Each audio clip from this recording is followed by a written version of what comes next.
چند سال پیش 3 سال پیش یه میتینگی داشتم با یه بیزینسمن خیلی موفقی در ایران بابت یه پروژه‌ای در دبی و خیلی دوستانه آخر صحبتمون گفتم که یه چند تا توصیه به من کنید. گفت مرسا اگه میخوای خیلی سریعتر پیشرفت کنی، سرعت رشدت حتی تا 100 برابر بیشتر بشه، منظم ورزش کن و تصمیم بگیر که یه بدن فیت داشته باشی.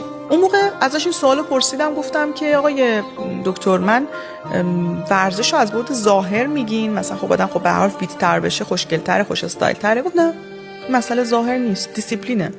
تو وقتی ورزش میکنی دیگه نمیتونی با 2 ساعت خوابیدن فردا هم ورزش کنی، باید 6-7 ساعت رو حداقل بخوابی، چون خواب کافی میخوای تو عضله سازی کنی.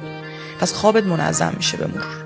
وقتی که ورزش میکنی دیگه نمیتونی تا هر وقتی بیدار بمونی، دیگه نمیتونی هر غذایی رو بخوری، ناخواسته میبینی با پروتئین بیشتری بخوری، رژیمت هم بهتر میشه.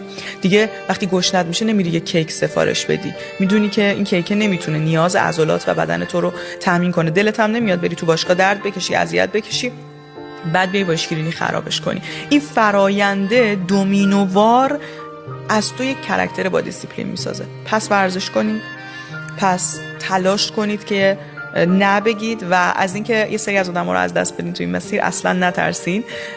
یه ویدیو دیدم از ایلان ماسک داشت میگفتش که حالم خوبه، نمیتونم ناراضی باشم. بعد مصاحبه‌گر ازش پرسید احساس تنهایی میکنی؟ گفتش که گاهی، خیلی وقتا شبا تنها میخوابم با اینکه مجبور نیستم. موفقیت از همین جنسه، موفقیت توش تنهایی هست. ایلان ماسک هم باشی گاهی احساس تنهایی میکنی.